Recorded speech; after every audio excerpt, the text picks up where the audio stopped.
So what if I told you that your tendency to overthink isn't actually a problem with your brain, Right.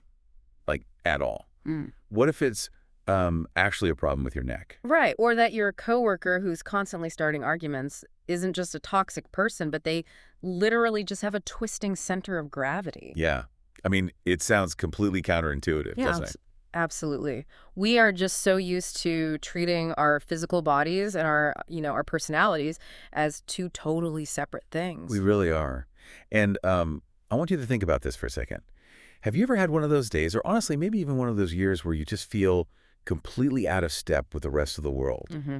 Like you look around and you're doing the exact same things as everyone else. You're working the same hours. You're trying to rest on the weekends, just like your friends. Yeah. But for some reason, you feel inexplicably drained. Yeah, your emotions are all over the place, and everyone else just seems to be, coasting along on autopilot. Exactly. Yeah. And what do we usually do when that happens? We blame ourselves. We internalize it immediately. I mean, we tell ourselves we just lack willpower or we aren't resilient enough. Right, like it's a moral failing. Exactly. We treat exhaustion or emotional volatility as a flaw. We think, if I just tried harder, I could be as calm and productive as that person over there. But today's deep dive is offering this massive paradigm shift. What if that feeling of alienation, that bone-deep exhaustion, isn't a personality flaw at all? What if you aren't actually weak? Right. So we're exploring this framework today called Taiheki. It was proposed by a Japanese practitioner named Haruchika Noguchi.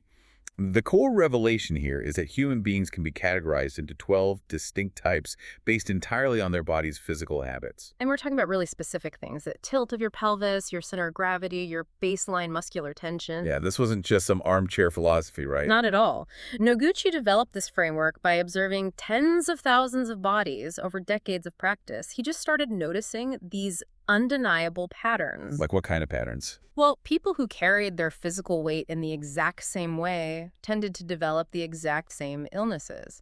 They reacted to stress in the exact same manner, and they even processed emotions through the exact same lens. That is wild. It really is. He realized that the shape and movement of our bodies directly dictate the movement of our minds. So our mission today for this deep dive is to map all of this out. We're going to explore how understanding your specific physical tendencies, your Taiheki, is honestly the ultimate tool for radically forgiving yourself. It really is, because once you understand your physical hardware, you can stop blaming yourself for not running the right software. Yes, you can drastically reduce your daily stress and actually find environments that fit the machine you were born with.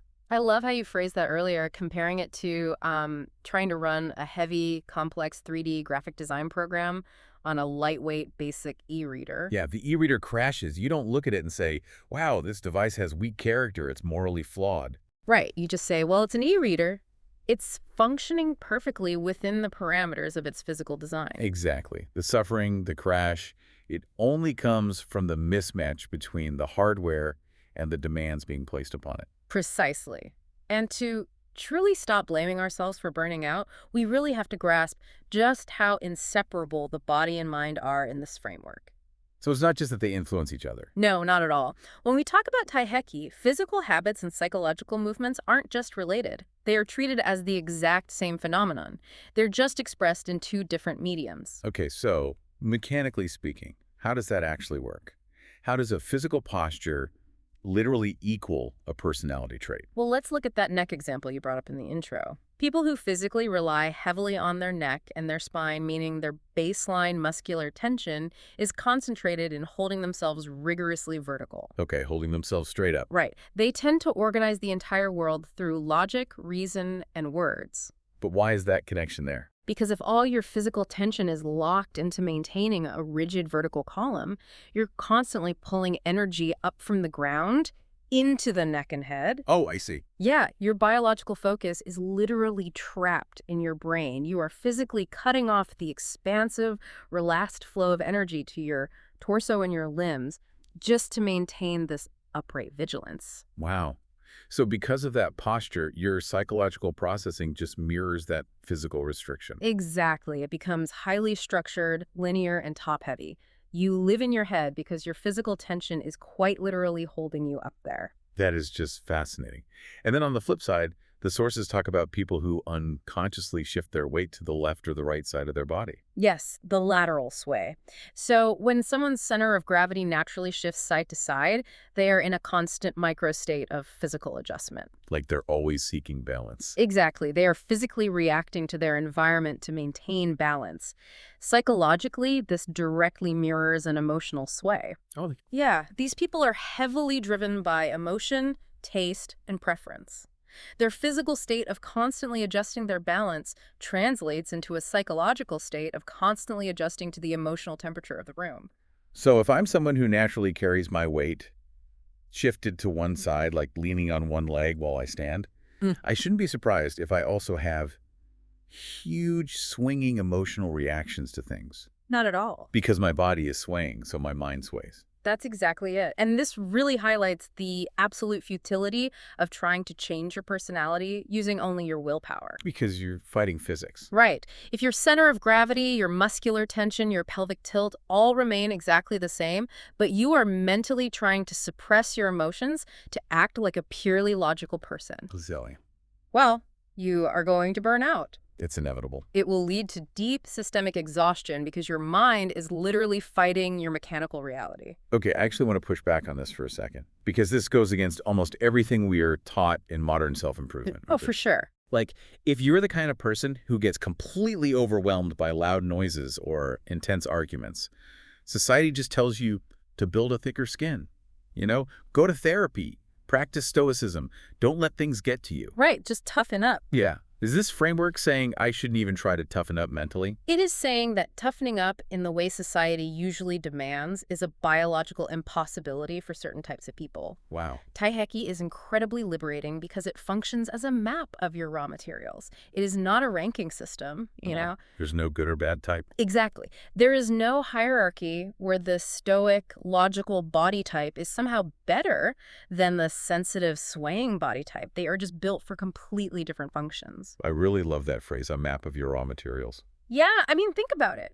If a highly sensitive person forces themselves into a high stimulation, aggressive corporate environment, and they're just trying to tuck it out, It's a disaster. it is exactly like a person with a restless, highly active physical body type trying to sit perfectly still at a microscopic assembly line for 12 hours a day. Oh, that sounds like torture.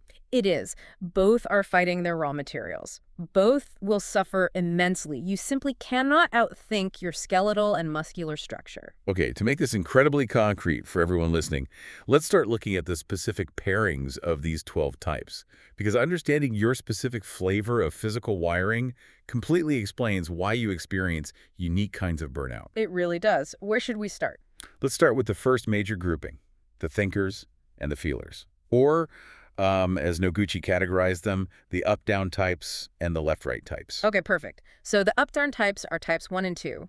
As we discussed, their physical energy moves vertically. The neck and spine people. Right. These are the brain-heavy, logical individuals who process the world from the neck up. So what's type 1 like? Type 1 individuals are the active conceptualizers. They need everything to make logical sense. They will build these massive, complex mental models of how the world should work. But the catch is, because their energy is entirely up in their head, they tend to leave their emotions completely behind, right? Yeah, they can seem incredibly detached. Now, type 2 shares that exact same vertical logical framework. Okay, but how are they different? Their physical energy is directed more inwardly or passively. Interesting. Yeah, because they live in this realm of constant mental evaluation, but they lack the outward thrust of a type 1. They are perpetually worried about how they are being evaluated by others. Oh, wow. And the sources mention this highly specific, almost tragic vulnerability for type 2s here. Like if I'm a type 2 and someone comes at me with an argument that is logically flawless but completely lacks empathy or kindness, I basically have no defense. One whatsoever. Because a type 2 operates strictly on the currency of logic, they have to accept a logically sound argument even if the delivery is completely destroying them emotionally. That sounds awful. It is. Their brain just says, well, the data is correct, so they absorb the harsh criticism. It's like a computer accepting a virus just because the malicious code is written in the correct programming language. Oh, that is a great analogy. Their head understands the critique, but their heart, which they've mechanically disconnected from, just cannot process the damage being done. That is a terrifyingly accurate way to put it. It's like just being trapped in a cold, sterile courtroom in your own head all day, constantly finding yourself guilty because the prosecution's logic was sound. Yes, and it is exhausting. Now let's contrast that extreme verticality with the left-right types. Types 3 and 4, the feelers. Exactly. Their physical energy moves side to side, which correlates with emotion, taste, and preference. So type 3s are the ones with the wild emotional swings. The sources say they're usually very bright, their feelings are very visible on their faces, but they exhaust themselves reading the room. Oh, completely. They are hyper-tuned to the emotional atmosphere. Yeah. A type 3 walks into a room and instantly feels the emotional temperature. Like a thermostat. Pretty much. If two people were arguing right before a type 3 walked in, the type 3 will feel that residual tension like a physical weight. They cannot help it. And what about type 4? Type 4 is the yin to type 3's yang.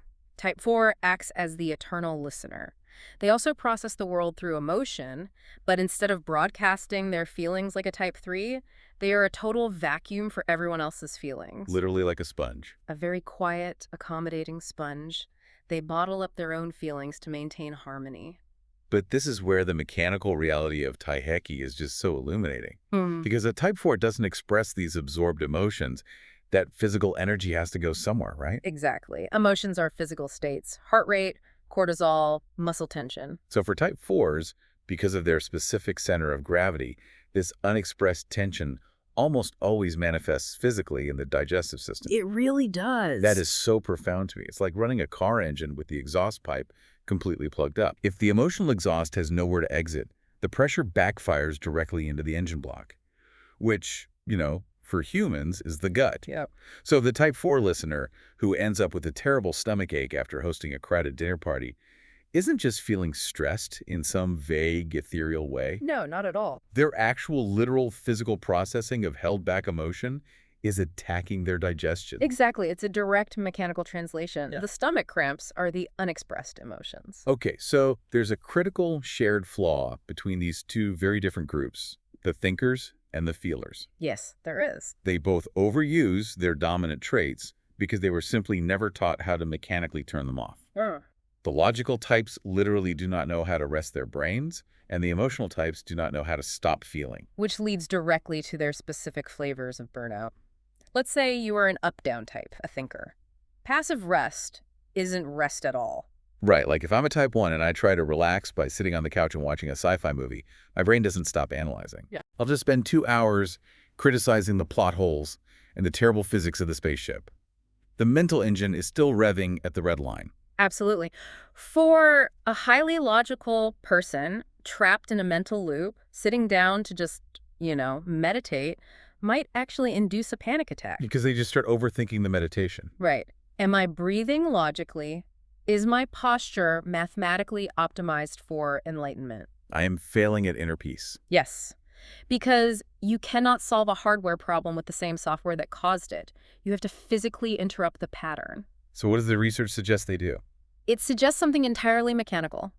Writing things down. Writing. Taking the abstract, swirling logic in the head and forcing it through the physical action of the arm, the hand, and the pen onto a piece of paper. Oh, so it externalizes the logic. Exactly. Once the brain sees the thought physically manifested outside the body, the internal engine can finally pause. You literally have to move the energy out of the neck and head and into the arm. That makes so much sense. It's all about physics. Okay, so while the thinkers and the feelers are busy exhausting themselves internally, either through overthinking or overfeeling, there is a whole different group of people who burn themselves out through constant outward motion and conflict. Yes. These are the movers and the fighters. Yes. The front-back types, types 5 and 6, and the twisting types, types 7 and 8. Let's look at the front-back types first. Okay. These are the movers, and they are intimately tied to the respiratory system and physical action. Wait, why the respiratory system? How does breathing connect to moving forward? Okay, think about the physical mechanics of taking a massive deep breath to prepare for a sprint. Okay, I'm imagining it. When your lungs expand fully, your chest is naturally pulled forward. Your center of gravity naturally tips ahead of your feet. Oh, I see. You are constantly in a physical state of preparing for action, leaning into the future. Type 5 individuals are the ultimate embodiment of this forward momentum. So what are they like in real life? They are deeply pragmatic, incredibly sensitive to calculations of gain and loss, and they absolutely despise sitting still. They are basically the archetype of modern hustle culture. Oh, without a doubt. For a type 5, sitting quietly feels fundamentally biologically wrong. They actually experience a deep, gnawing sense of guilt when they are resting. Guilt. Just for resting. Yes, if they aren't producing, advancing, or moving forward, they feel like they are actively failing at existence. Wow. And then there's type 6. They are still a front-back type, still tied to action and that forward-leaning respiratory momentum, but they are described in the sources as these incredible romantics. Type 6 is fascinating. Their forward momentum isn't aimed at pragmatic gains like a type 5, it's aimed at ideals. So they're visionary. Very visionary. Because their bodies are built to surge forward, they are absolutely phenomenal in a crisis. When everything goes wrong, a type 6 leaps into action with incredible energy and singular focus. They will literally save the day. But what about the mundane, day-to-day maintenance of life? Oh, it bores them to tears. They cannot sustain forward momentum for, washing the dishes or doing taxes. They need a big cause. They need a grand cause, a romantic ideal, or a high-stakes emergency to engage their physical engine. Without a dragon to slay, a type 6 just feels lethargic and lost. Okay, so that's the movers.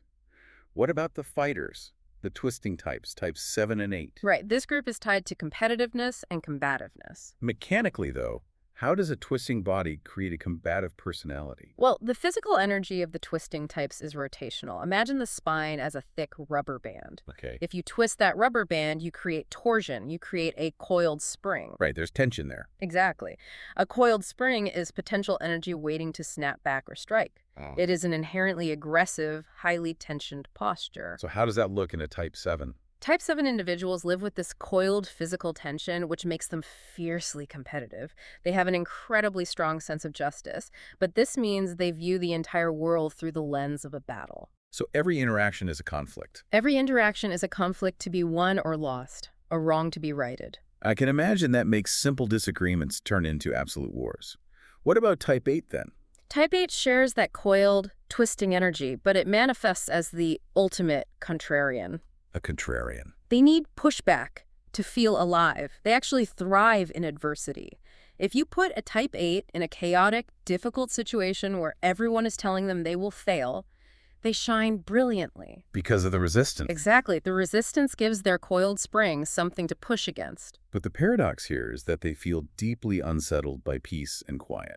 Right. Oh, it's totally unsettled. Being a type 8 sounds like having a high-performance, aggressively tuned sports car that only runs well when you're driving it off-road in a thunderstorm. That is a brilliant analogy. But the second you park it in a nice, flat, sunny driveway, the engine just stalls out and chokes. Yeah, and this brings us to a deep psychological insight about both the movers and the fighters. For these 4 types, 5, 6, 7, and 8, they feel most authentically themselves when they are either in motion or in conflict. Right, so to them, forced rest isn't just boring. It feels like a literal loss of identity. Exactly. If you tell a type 5 or a type 7 to just take a weekend off, go to a spa, and do nothing, you are essentially telling them to stop existing. They view rest as a failure. They really do. But here is the ultimate tragedy. The mechanical reality is that their physical bodies still have limits. Even if their mind doesn't want to stop. Right. Your sports car might love off-roading, but eventually the suspension will snap. The biological hardware will break down, usually through sudden catastrophic burnout or illness, because they simply cannot perceive their own exhaustion until the engine literally catches fire. Man, it really makes you evaluate how our modern society is structured. How so? Corporate hustle culture is basically a paradise built by and for type 5s. Always be closing, move fast, and break things. It's designed for people whose center of gravity is always falling forward. Oh, 100%. But it must be an absolute nightmare for a type 6 who just wants to chase a meaningful ideal, or a type 8 who needs an actual existential crisis to feel alive, not just a quarterly earnings report. It explains so much about the epidemic of workplace burnout. We're essentially forcing type 6s, type 8s, and the deeply feeling left-right types to pretend they have the hardware of a type 5. It's a complete recipe for disaster. But this physical framework doesn't just apply to how we work or how we process stress. It fundamentally dictates how we connect with other human beings. Yes, relationships. The next set of types are entirely defined by how their physical frame dictates intimacy and boundaries.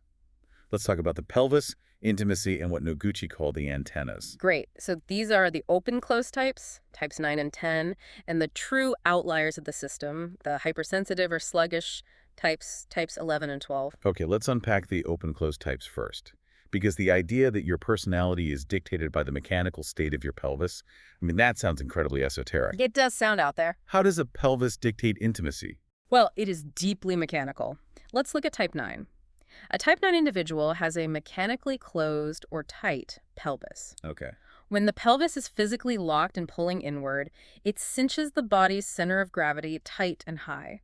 This physical restriction prevents expansive relaxation. Because they're gripping. Right. Because the physical body is tightly gripping itself at the core, the nervous system mirrors this by tightly gripping onto a single idea, a single task, or a single person. So physiologically, they're tight. So psychologically, they're tight. Exactly. Psychologically, this translates to intense hyperfocus. So they are the people who can lock into a project for 13 hours straight and completely forget to eat. Yes, they can dial into something with astonishing intensity, but there is a heavy social cost. Which is? Because their energy is so tightly concentrated, they have extreme in-group bias. They draw a very hard, impenetrable line between my people and everyone else. Wow. And if they don't have their people? If they find themselves in a situation where they lack a tight inner circle, say they move to a new city, they experience a profound, crushing sense of isolation. That's sad. It is. Because their hardware is designed to grip tightly onto a few specific things, if there is nothing to grip, they feel entirely untethered and lost. Now, type 10 is the exact mechanical opposite, right? Yeah. They have a physically open pelvis. Yes. An open pelvis drops the center of gravity wide and low. It creates a broad, highly stable base. So they're grounded. Very grounded. Because they are mechanically open, they create an outward, expansive energy. They are the ultimate caretakers. They are open to everyone, accepting everyone, without that hard boundary of the type 9. But because they lack that boundary, they spread themselves incredibly thin. To a massive fault. Yeah. Because they physically and psychologically accept everyone, they become a dumping ground for other people's problems. They just take it all on. They take on massive weight because their wide base can technically hold it. But they do this to the point of completely neglecting their own needs. And worst of all, the source mentioned that they forget how to ask for help themselves. That's the tragic part. The very concept of relying on someone else drops out of their worldview, and they suffer in silence while smiling for everyone else. That is heartbreaking. So you have type 9, who is laser-focused but prone to intense, gripping isolation, and type 10, who is universally loved but secretly burning out from carrying the weight of the world. Exactly. And it all stems from the literal physical opening or closing of the pelvic structure, dictating their capacity for social distance. That's the brilliance of Taiheki. It completely removes the moral judgment. How so? A type 9 isn't antisocial, they just have a closed pelvis. A type 10 isn't a martyr, they just have an open one. Wow. That brings us to types 11 and 12. The outliers, the hypersensitive types. They don't quite fit the neat mechanical boxes of the spine, the sway, or the pelvis. No, they operate on a totally different frequency. Types 11 and 12 are described as having physical antennas that are dialed up way too high. Yeah, they possess an exquisitely tuned nervous system that absorbs the invisible data of the world, barometric pressure changes, the microscopic shifts in other people's facial expressions, the unspoken tension in a room. And they pick it up so intensely that it makes them physically ill. Oh, definitely. Like they sit next to a grumpy coworker, or they spend an hour in a fluorescent-lit grocery store and they walk away with a migraine, or just sheer exhaustion. Yes, and here is where we need to emphasize one of the most profound takeaways from this entire framework. For types 11 and 12, this hypersensitivity is not a weakness. It is not a flaw. Right, because if you are the kind of person who gets completely drained by a loud room, society has probably told you that you are fragile, that you need to build a thicker skin. But think about it this way. It is simply high-gain hardware. You have an incredibly powerful, highly sensitive receiver, like a massive satellite dish. And a massive satellite dish isn't weak because it picks up a lot of signals. No. That is its exact purpose. The problem isn't the receiver. The problem is the chaotic, overwhelming signals you are forcing it to process. So if you get exhausted in a crowd, the solution isn't to try and dull your antenna. That's literally impossible. You can't turn off a biological receiver. Exactly. The only realistic fix is to change your environment. You have to consciously seek out quiet, low-signal spaces to allow your nervous system to process the massive amount of data it just absorbed. You aren't fragile. You were just overstimulated. Right, you have to manage the input, not try to break the machine. Okay, so if someone's pelvic structure or their center of gravity or their nervous system dictates how they interact with me, how do I actually know what type they are without an X-ray machine? That's a great question. Are there outward signs? Because this is all fascinating in theory, but I want to know how to spot this in the real world. This is where Taiheki becomes incredibly practical. You absolutely can observe this walking down the street. It shows up in our posture, our gait, and in our micro features. Okay, let's talk about posture first. How do I spot a mover, the action-oriented front-back types? Types 5 and 6 will literally lean forward. If you watch them stand, their weight is often on the balls of their feet, not their heels. Always ready to go. Exactly. Their shoulders might roll forward slightly, anticipating the next movement, and they are almost universally fast walkers. Their center of gravity is always pulling them ahead of themselves. And what about the fighters? The twisting types, 7 and 8. The combative types often present with solid, broad, thick necks. Thick necks. Yeah, that structural tenacity in the neck indicates their physical readiness for conflict. It's the physical manifestation of their psychological combativeness. They look grounded, but coiled. And the thinkers, types 1 and 2. Because the energy is all drawn upward into the head, the logical types often have long, slender limbs. Interesting. Their bodies are built for efficiency and verticality, not for brute force or heavy emotional carrying. They often look slightly detached from the ground they're walking on. Okay, but the face. The research on facial features completely blew my mind. It's wild, isn't it? How can the shape of your nose dictate your personality? Well, it's not that the nose dictates the personality. It's that the physical habit that shapes the personality also shapes the nose over time. Wait, how does that work? For example, someone with flared nostrils that are very visible and wide, is someone whose body habitually takes in massive, uninhibited, aggressive breaths. And psychologically? Psychologically, this correlates to an open, honest, perhaps more impulsive and action-oriented nature. They take in the world in big gulps. And the opposite. What about narrow nostrils? Someone with a high, narrow nose, where the nostrils are barely visible, is physically adapted to taking shallow, long, highly controlled breaths. So they're cautious. This physical caution in their respiratory system translates directly to a psychological caution. They are often perceived as more careful, reserved, and incredibly strong-willed because everything they do is measured and controlled. What about wrinkles? I mean, I always assumed wrinkles were just genetics or sun damage, but Noguchi tied forehead wrinkles directly to Taiheki. Specifically, deep, horizontal forehead wrinkles. Where do those come from in this framework? The framework argues these come from a lifelong physical habit of trying to open the eyes wider than they naturally sit. Why would someone do that?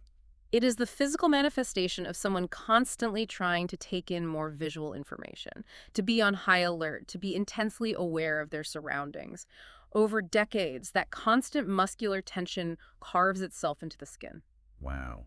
You know, there was one micro clue that really shifted how I view people. It's about the resting face. Oh, yes. You know, when you meet someone and they have this super sharp, intimidating, almost glaring resting face, but then suddenly they break into this goofy, incredibly childish smile. It can be very jarring if you don't understand the mechanics behind it. People often misinterpret it. Right. I used to think people like that were maybe a little two-faced or hiding something or trying to manipulate the situation. But it is purely mechanical. People with that highly intimidating resting face carry a massive baseline of physical tension in their jaw and facial muscles. So they're just tight? Their muscles are habitually locked in a defensive or concentrated posture. When they find something genuinely funny or heartwarming, that tension cannot just slowly dissipate. It just snaps. It breaks all at once. The childish, radiant smile is the result of a massive, sudden release of held physical tension. It is actually a moment of profound vulnerability and pure honesty, not deception. That completely rewires how you interact with people. Knowing that reduces so much social anxiety. You realize, oh, they aren't glaring at me in judgment. Their face is just holding a lot of baseline tension. Exactly. It's not about you. It's their hardware. What about hands and feet? Do they show anything? Hands are very telling. Short, plump, softer, rounded fingers are highly correlated with the left-right types. The feelers, types 3 and 4. Yes, the emotional, taste-driven types. Their physical form softens in tandem with their emotional fluidity. Their bodies lack that rigid vertical tension, so their extremities reflect that softness.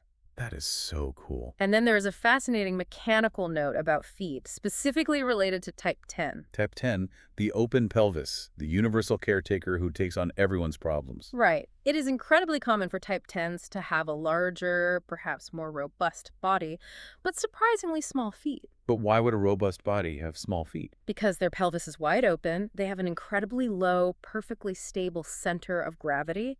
Their body is mechanically stabilized entirely at the hips. Oh, I see. Because the hips are doing all the stabilizing work, the feet don't need to act as broad anchors. This creates a physical presence that is deeply grounded, accepting, and often very humorous and approachable, all stemming from that low, open pelvic structure. It's literally like reading the rings of a tree, but on a human being. These aren't arbitrary genetic flukes. They are the physical scars of repeated, lifelong muscular and respiratory habits. Physical scars of habit is a beautiful way to synthesize it. And this completely upends how we think about compatibility. I mean, if we are basically just walking physics engines, what happens when two different engines collide? That's the million-dollar question. Why do we click with some people instantly and clash with others no matter how hard we try to be polite? We usually blame personality differences or a lack of communication. But Taiheki argues it is literal physical physics. It's about movement vectors aligning or colliding. Let's look at the good pairings first, the harmonious physics. A classic combo is logic plus action, right? Yes. So an up-down thinker paired with a front-back mover, a type 1 and a type 5. Why does that work? This is highly synergistic. The logical type provides the structure, the blueprint, the analysis. They love living in the abstract. The action type hates the abstract, but they love moving forward. So they just do it. Right. So the mover takes the thinker's plan and ruthlessly executes it. Their physical movements don't interfere with each other. They lock together like gears. Another great one is the talkative emotional type plus the listener. So a type 3 and a type 4. Yes. Type 3 needs to broadcast their emotions outward to feel validated. They need to sway and express. Type 4 needs to absorb and listen to feel connected and safe. So it's a perfect supply and demand. It creates a closed, perfectly balanced loop of emotional supply and demand. And what about the pelvis types? Type 9 and type 10. This is one of the most powerful pairings. The tight, focused type 9, who is prone to intense gripping and isolation, pairs beautifully with the open, universally accepting type 10. How did that balance out? The intense type 9 finally finds a safe harbor, someone who won't reject their overwhelming intensity because the type 10's wide base can handle it. And for the type 10? The open type 10, who usually spreads themselves far too thin, deeply admires and leans on the type 9's ability to focus and commit to one single thing. The inward tension and the outward openness perfectly balance each other. Okay, so those are the harmonious vectors. Where do things explode? Where is the friction? Action plus action is a classic recipe for fiction. Two movers. Two type 5s. Exactly. When you have two people whose literal physical momentum is always thrusting forward, they inevitably collide. They're competing for the same space. Imagine two people trying to lean into the exact same space. It becomes a constant, exhausting battle for leadership, direction, and pace. And competitive plus competitive. Two twisting types, like two type 7s.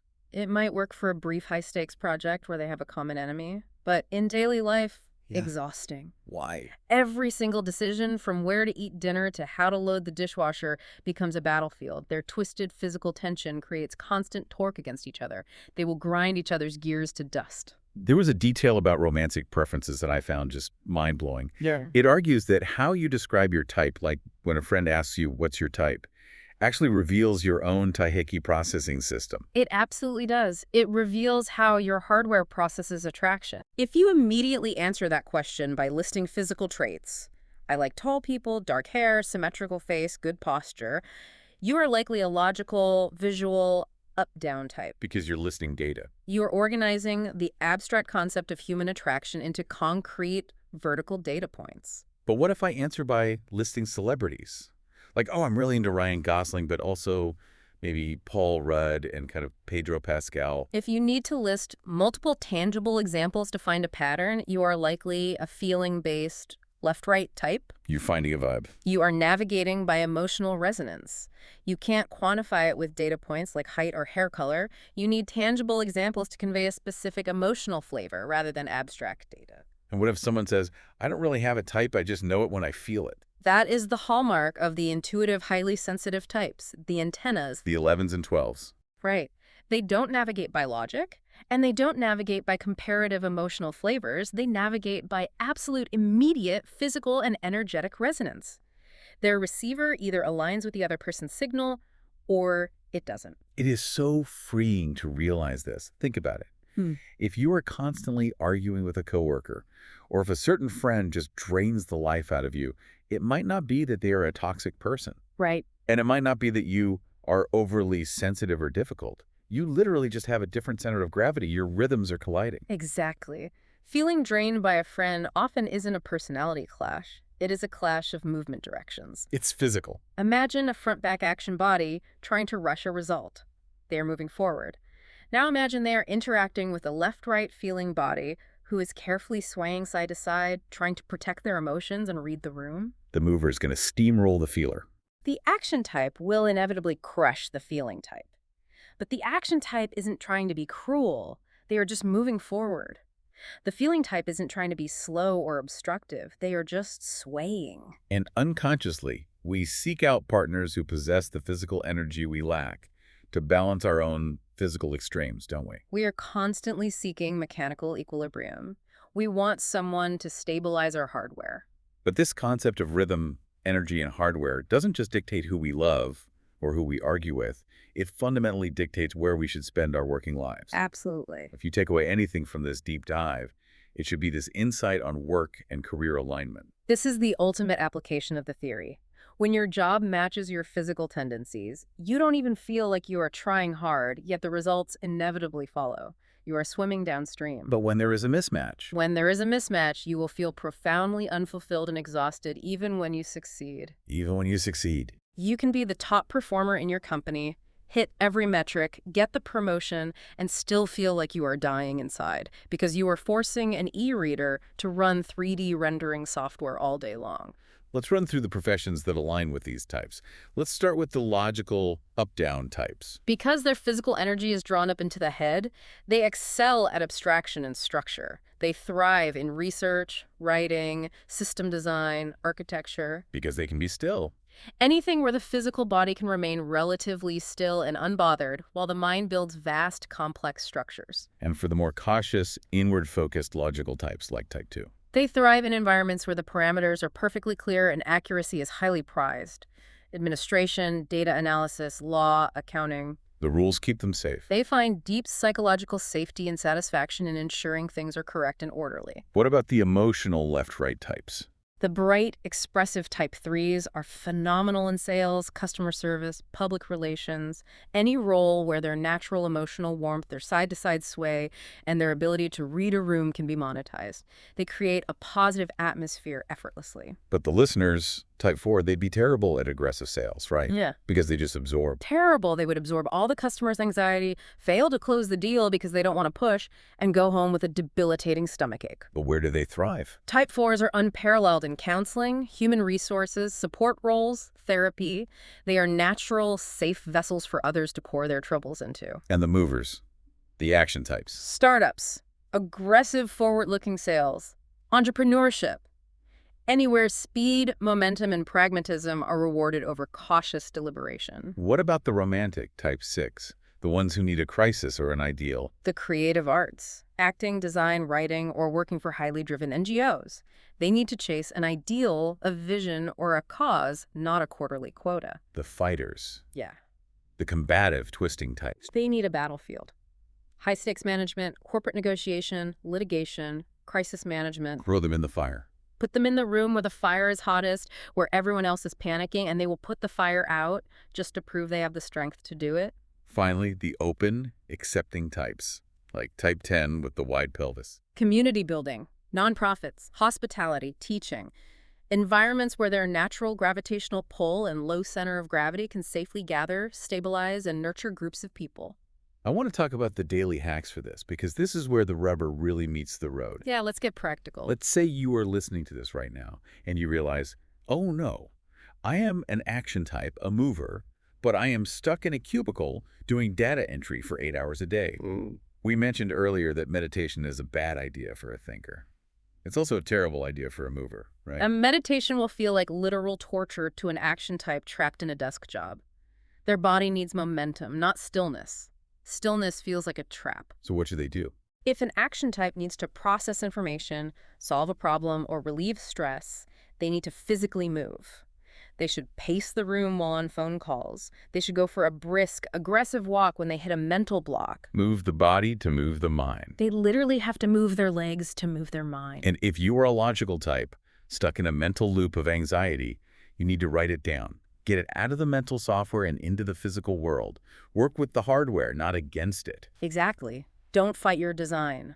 Accommodate it. And for a feeler, If you are a type 4 feeler who just absorbed a ton of stress at a family gathering, you need to physically release that tension from your core, maybe through gentle stretching or crying, rather than trying to rationally think your way out of a stomachache. this has been an incredible journey. We're going to wrap this up, but think about the ground we've covered. We've covered a lot. We have gone from the literal tilt of a pelvis to the shape of a nose.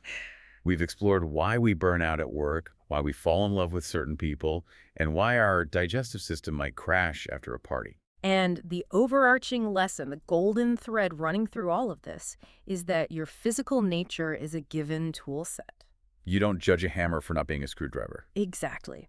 A hammer isn't bad because it can't turn a screw. It is just misapplied. It's being used in the wrong context. Right. The goal of understanding your Taiheki isn't to force yourself into a different shape. It isn't about fixing your flaws or building a thicker skin. It is about finding the places, the people, and the work that allow your natural shape to thrive. That makes total sense. When you do that, you drastically reduce the friction in your life, and you eliminate the need to constantly blame yourself for failing to be someone else. It is a radical kind of self-forgiveness. So I'm going to leave you with something to test out tomorrow. A final provocative thought. Okay, let's hear it. Tomorrow, when you were talking to that one person, you knew exactly who, that coworker or that friend who always seems to inexplicably drain your energy or frustrate you, I want you to try something different. Don't focus on the words they're saying. Focus on their hardware. Yes. Look at their posture. Look at how they breathe. Are their nostrils flared, taking in massive breaths of air? Are they leaning forward into your space while your natural instinct is to lean back? Are their shoulders tight and twisted, ready for a fight, while yours are relaxed and swaying? Is your friction actually just a collision of two completely different body types? It's just vector math. Pay attention to the physical space and the mechanical tension between you. See if it completely changes the way you hear them, and maybe even allows you to forgive them for just being who they are mechanically built to be. Because once you see the hardware, you can never unsee it. It changes everything. Until next time.